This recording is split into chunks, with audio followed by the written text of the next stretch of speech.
Good afternoon, good afternoon, good afternoon, good afternoon, ladies and gentlemen. Good afternoon, kings and queens of the land. Good afternoon, Pagino Faso, under the leadership of President Ibrahim Traore, liberated zone in Mali, under the leadership of President Asim Goita. Good afternoon to President Abdurrahman Tian in Niger, liberated zone, liberated by the force, liberated by the armies of black people in those zones, in those African zones. Good evening, good evening, good evening. My name is Mgonim Kontoin. This is the Royal Opinion today, talking about the outcome of the case, of the Mpumalanga, we would say former Mpumalanga convenor who took the MK party to court in order to adjudicate for her because the party has decided to recall her for one reason or another.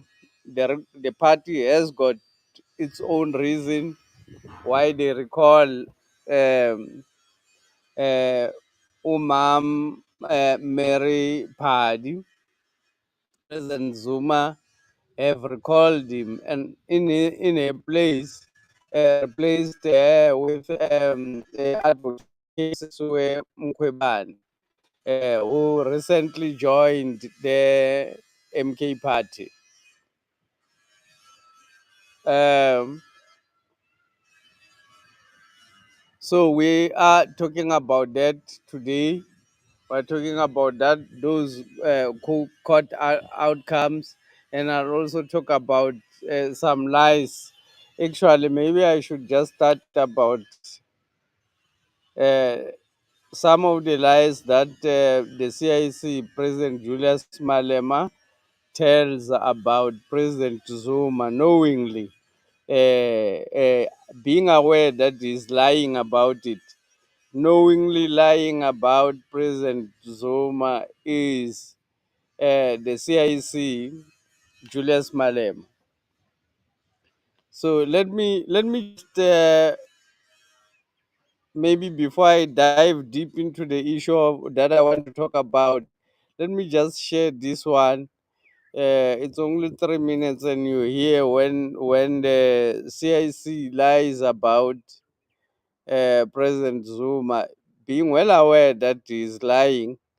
Uh, uh, Look at his facial expression, confusing himself, acting like indeed he's not aware of what is happening, acting like he's totally confused. Listen to. To give us a land. Because we said to Zuma when he was a president, here are the numbers of the votes of the EFF in parliament, which gives the ANC two-third majority. Since when is Zuma wanting to give us a land? Because we said to Zuma when he was a president, here are the numbers of the votes of the EFF in parliament, which gives the ANC two-third majority. Let's expropriate land without compensation. Zuma refused, rejected the offer of the EFF to expropriate land without compensation. Why would he come now and say, I want to expropriate land? When did he realize that land can be expropriated? We were beaten up, not only in parliament, in the fees must fall. Kids were arrested into jail. Some of them, their careers were destroyed. Zuma was the president. The ANC Youth League was killed and destroyed under Jacob Zuma. Which unity are they talking about? Jacob Zuma now says, let's collapse the EFF under me and let's form organization of black people, and all of a sudden we want to fall into that temptation. When Zuma has got no such track record. But the EFF... The CIC is saying acting confused that he actually gave President Zuma the 6%, and President Zuma refused to take the 6%. So let's listen to this one, which the EFF, there is 6% available. We give it to you without no condition to amend the constitution and take the land. If you don't agree with us today, it means you are disagreeing with Honorable Ayanda Dlodlo. If we don't agree with us today, it means you don't agree with your outgoing president on the issue of expropriation of land without compensation. How did South So the CIC, Julius Malema, knew that President Zuma wanted the expropriation of land without compensation. He was talking in Parliament that if the ANC refused to agree with the EFF, it means they are refusing to agree with President Zuma. Today, Julius Malema, who is the CIC, the commander-in-chief of the economic freedom fighters, pretends like he's not aware that President Zuma wanted the expropriation of land without compensation. He actually knew that President Zuma wanted the expropriation of land without compensation by then, but now he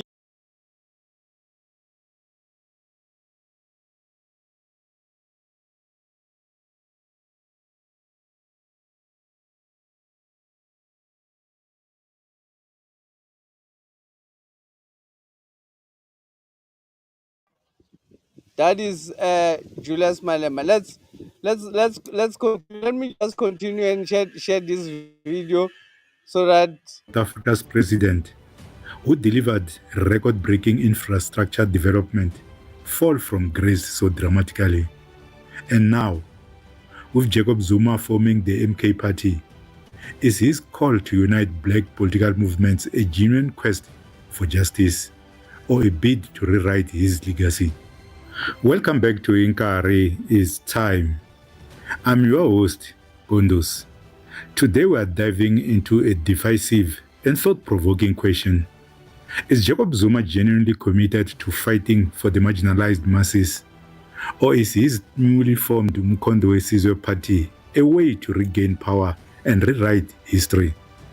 We'll explore the achievements that Blade Nzimande once celebrated, the missed opportunities for land reform during Zuma's presidency, and the broader implications of his current political strategy. Let's separate fact from fiction and expose the truth behind the narratives. Stay with me. Zuma's achievements, a record worth celebrating. During his presidency, Jacob Zuma achieved significant milestones, spending over 1 trillion on infrastructure and building new universities such as Sol Plaatje University, University of Mpumalanga, and Sefako Makgatho Health Sciences University, the first of their kind in the democratic era. Infrastructure investments included projects like Medupi and Kusile power stations and expansion in road, rail, and water systems. Blade Nzimande in 2015 called Zuma's achievements unparalleled, yet the media often focused on scandals rather than progress. Question: is the narrative around Zuma overly shaped by negativity, overshadowing his contribution? Why is the media so negative around Zuma? But to then put a challenge, as I call the president, to say that we need to hear your voice more. You know, we live in a strange society. President Zuma's achievements are enormous in terms of what has been done during his presidency. No government ever has spent R1 trillion within one term on infrastructure.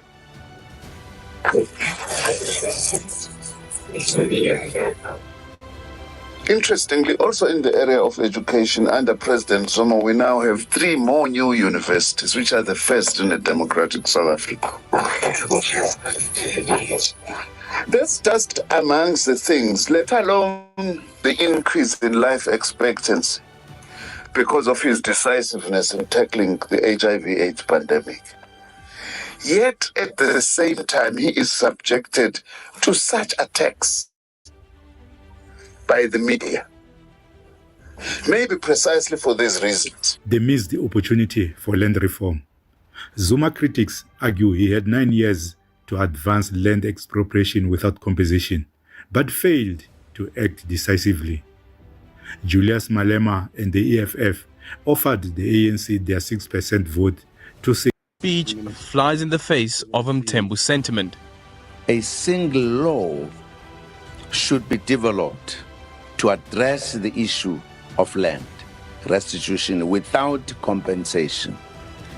The president acknowledges this means amending the constitution. The ANC in parliament this week voted against the EFF's motion. It would seem that the president is now extending an olive branch. I'm pleading that particularly the parties that represent the historically disadvantaged people must unite on these matters so that we have sufficient majority in parliament legally to take these decisions. EFF President Julius Malema, being well aware that President Zuma accepted the 6% that was given by the EFF, and he actually recommended that black people should be united around this question, the question of land. Being well aware, EFF president comes out and lie that he does not understand when did Jacob Zuma started to want to expropriate land, acting very confused, but being well aware that President Zuma wanted to expropriate land without compensation during the time when he was fighting to remove him in parliament. He wanted to remove President Zuma in favor of President Ramaphosa, whom he was also well aware that is not for expropriation of land without compensation. So President Julius Malema was used by the white system to fight against President Zuma's removal when President Zuma was fighting for the expropriation of land without compensation. So that Malema and the EFF remains the lone voice, because the system knows that the EFF will not expropriate land without compensation. So President Zuma meaning what he was saying, but now President of the EFF comes out today, 2 days ago, expressing himself like he's not aware what happened. He's not aware that President Zuma wanted to expropriate land without compensation. The EFF's Julius Malema stands ready to do just that. The Red Beret's 6% offer in parliament remains on the table. The 6% is available for anyone who wants to fight the struggle that wants to restore the dignity of African people. Between 2004 and 2009, I only wanted to expose the lies of the CIC when he now comes out and lie that he does not know. Let me, for those who came late, acting confused, but he was the one who said, "We are now disagreeing." Land. Because we said to Zuma when he was a president, here are the numbers of the votes of the EFF in parliament, which gives the ANC 2/3 majority. Let's expropriate land without compensation. Zuma refused, rejected the offer of the EFF to expropriate land without compensation. Why would he come now and say, I want to expropriate land? Which is a lie, a pure lie, and being aware that he's lying, that President Zuma has refused to take the 6%, because President Zuma came out publicly in Parliament that he was agreeing to the land expropriation without compensation, and he said he wanted the constitution to be changed. That's what President Zuma said by that time.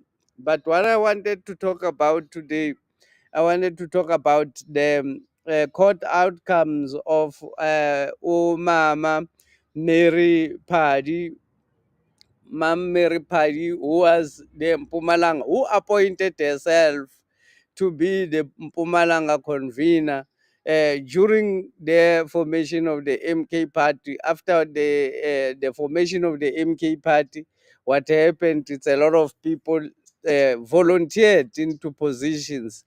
Um, some volunteered into positions of power, some infiltrated from the enemy. You will remember there were 6 MPs, not was it 10 MPs who were removed in Parliament because President Zuma did not approve the list when they were sent to Parliament. They infiltrated, they put themselves in the list. So Mary Phadi is one of the people who gave herself the position of the convener of the province in Mpumalanga. Mary Phadi is a businesswoman who is in the business, in the transportation business. Um, uh, Being in transportation business with white people, I suppose those are the people that she's working for. President Zuma and the MK party have at a later stage announced that they wanted to make they actually made advocate Busisiwe Mkhwebane the convener of Mpumalanga for the MK party. And now Mary Phadi had to vacate a position, but she refused. She utterly refused. She said she will never resign as the convener of the MK party. She insists she is the convener even when the leadership does not want her anymore.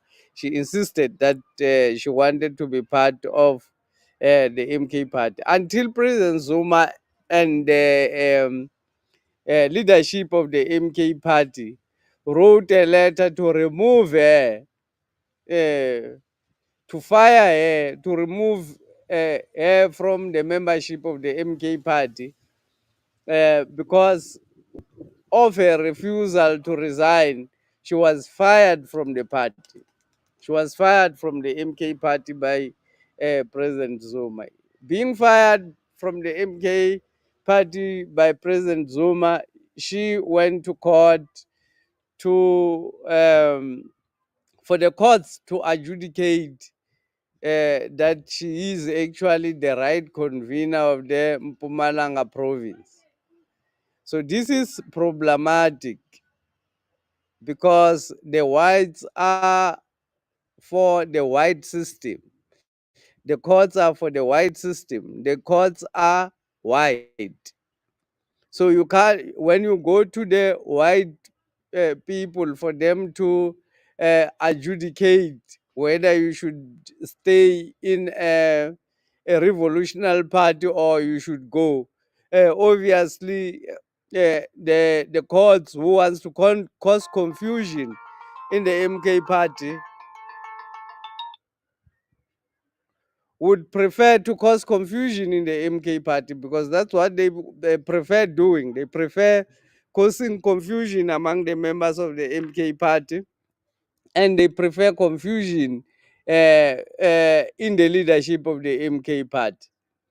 So, first, the the system is fighting with Mambusisiwe Mkhwebane, who was removed as the public protector, who was fired as the public protector uh, for no reason, for no apparent reason, for actually the biggest reason why she was removed, it's because she said APSA should pay back the money.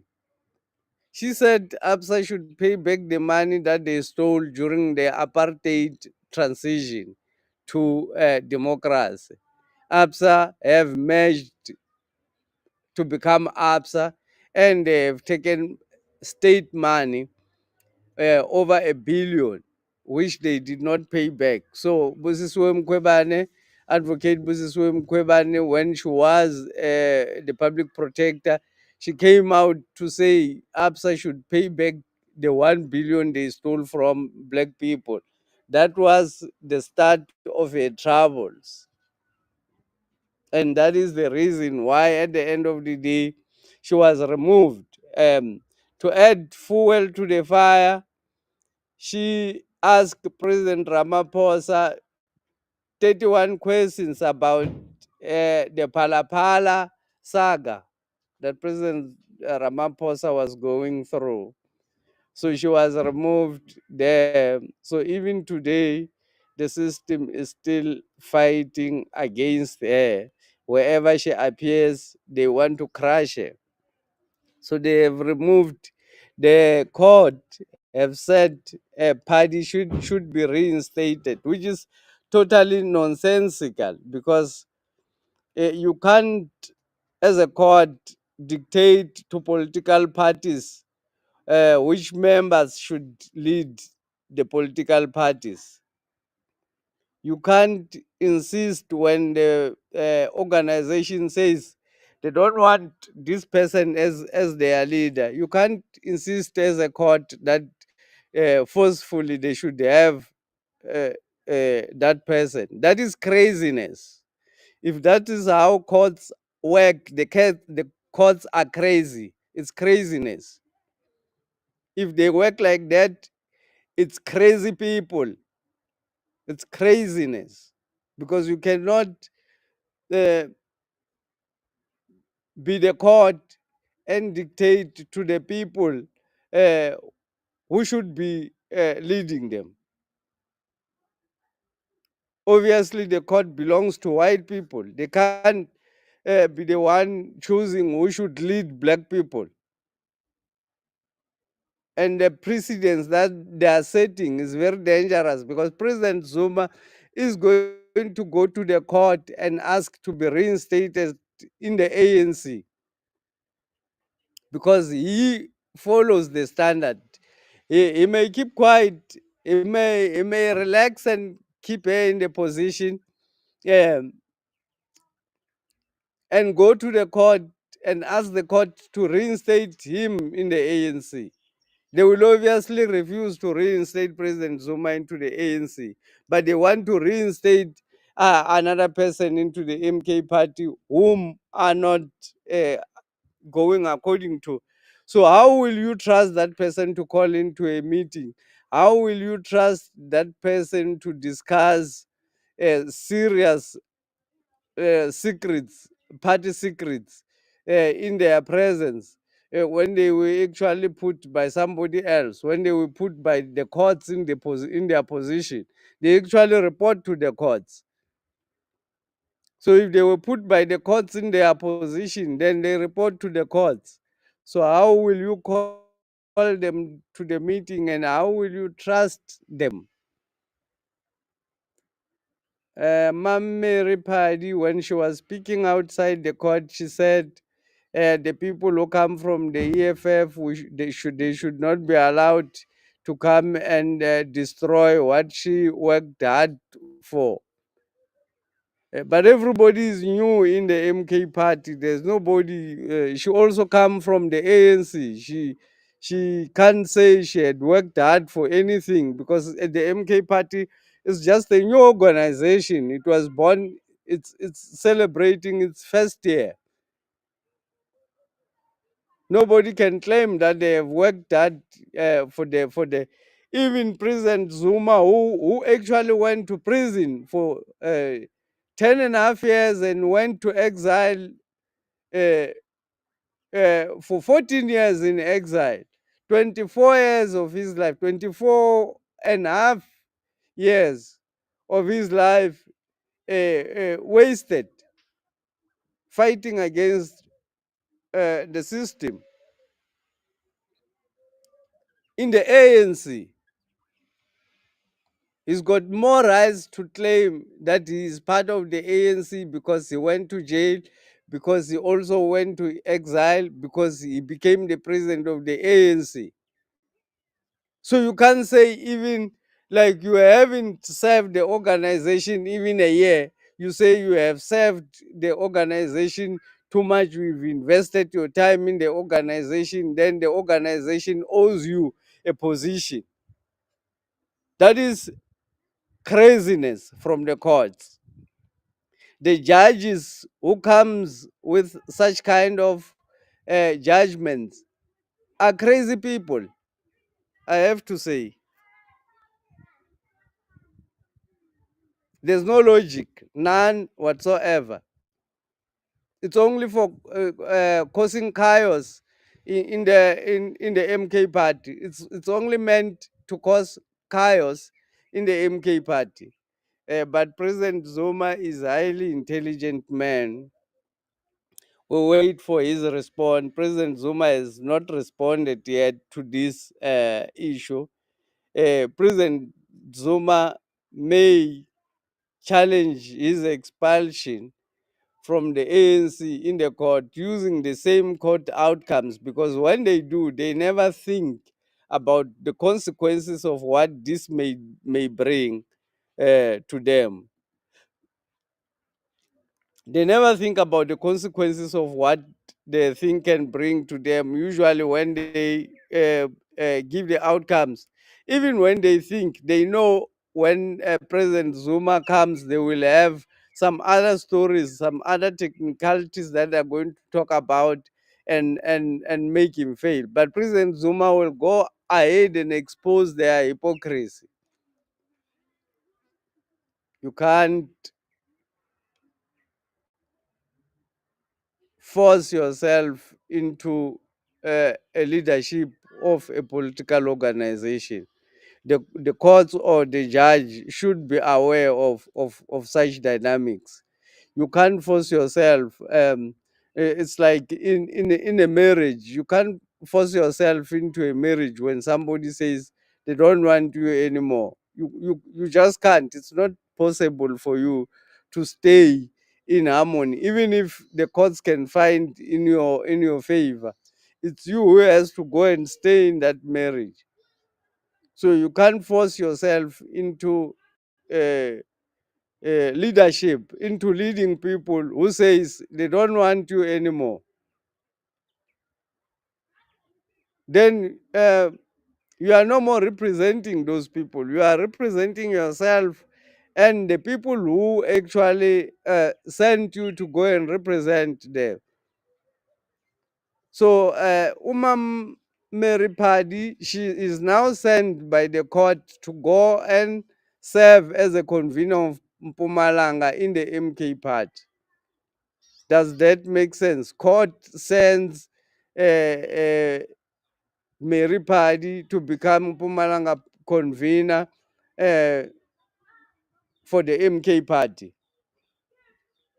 Let them elect everybody. Let them elect everybody. If they want to force Mary Padi, let them elect everybody, every convener. There's no convener for the Western Cape. There's no convener for Limpopo.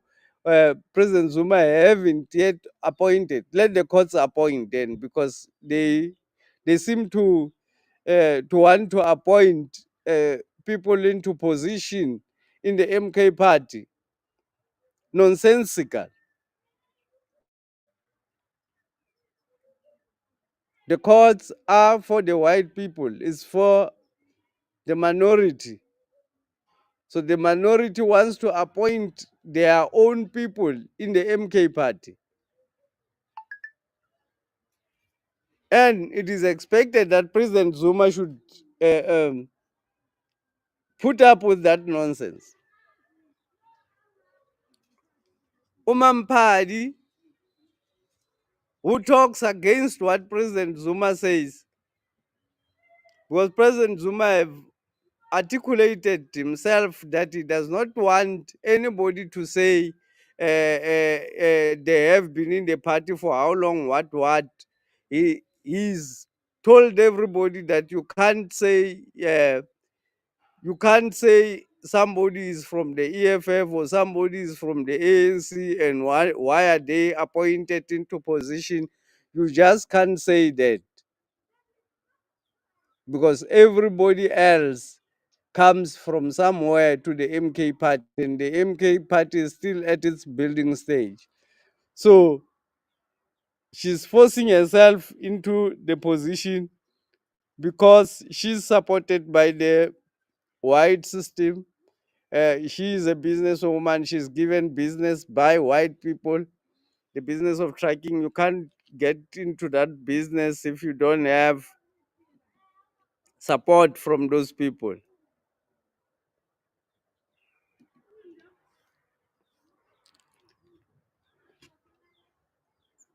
Good afternoon, Mr. Victor Shongwe, who says the courts have no constituency. They seem to have constituency now.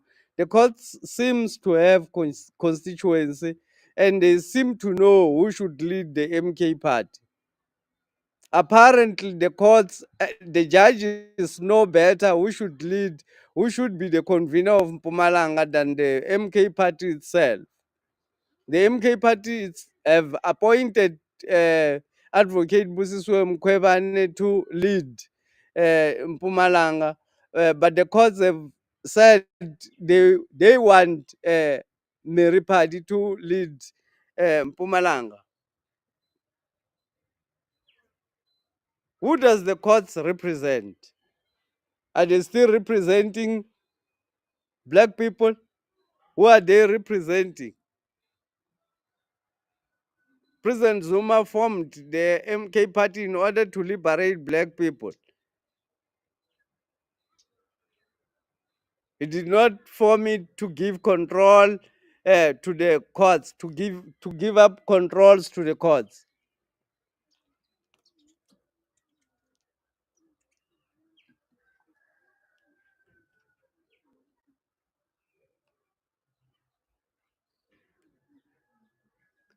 Separation of powers is consistently floated in as a politics involving courts and parliamentary matters.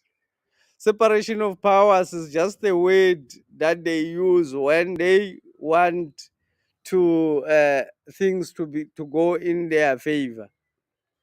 There's no separation of powers. The power belongs to the courts. There's no separation of powers. The power belongs to the courts. I actually had the CIC was being interviewed by RT, Russia Today. He was being interviewed there and was talking about the 4 countries which have veto powers, and he was saying that is totally unfair for the countries to have veto powers. But I say that is hypocrisy because if you are for constitutional supremacy, then that is a veto power. The constitution has a veto power. Who controls the courts? The courts have got veto powers. They can veto powers. It's powers to reverse a decision that has been made in the United Nations. In the United Nations, when you make a decision against America, they've got a power to reverse that decision using their veto power. Russia, China, Which other country has got a veto power? You can remind me, those who know. Those who've got veto powers in the United Nations. They can reverse a decision that was made, which was uh, not in the interest of a particular state. So, President, the CIC, Julius Malema of the EFF, says he's against the veto powers in the UN, but is not against the veto powers in practice by the South African courts. Because if the parliament makes a decision and the courts have got the rights to reverse the decisions of parliament, then parliaments have got veto powers. So parliament, the courts must be stopped from, they must never be given veto powers over the parliament. The courts must never be given veto powers over parliament. At the moment, there's no separation of powers. It's only one who is leading, which is the constitutional democracy. That's what they call. But there's nothing constitutional about it. And there's nothing democratic about it. Our constitution has got nothing to do with democracy. There's nothing democratic about our constitution. Thank you very much, ladies and gentlemen, for joining today. That's the subject I wanted to talk about. I only wanted to discuss, which is already on the table, about Lo Mama, who went to court to insist that she wants to be the convener in Mpumalanga, and unfortunately she got the position from the courts. She was given the position by the South African courts, insisting that the MK party does not have any powers to chase her away. So the courts have powers to keep her in that position because she was appointed by them. So this shows the hypocrisy, this shows the craziness of the system.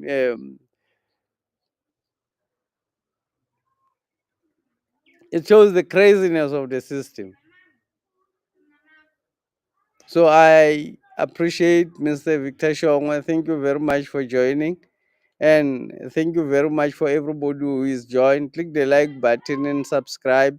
If you are joining here for the first time, my name is Mungonim Konto and you are in the royal opinion. The courts must stop. We must stop the veto powers that have been given to the South African courts. The veto powers that has been given to South African courts to veto parliament must be stopped. Thank you very much.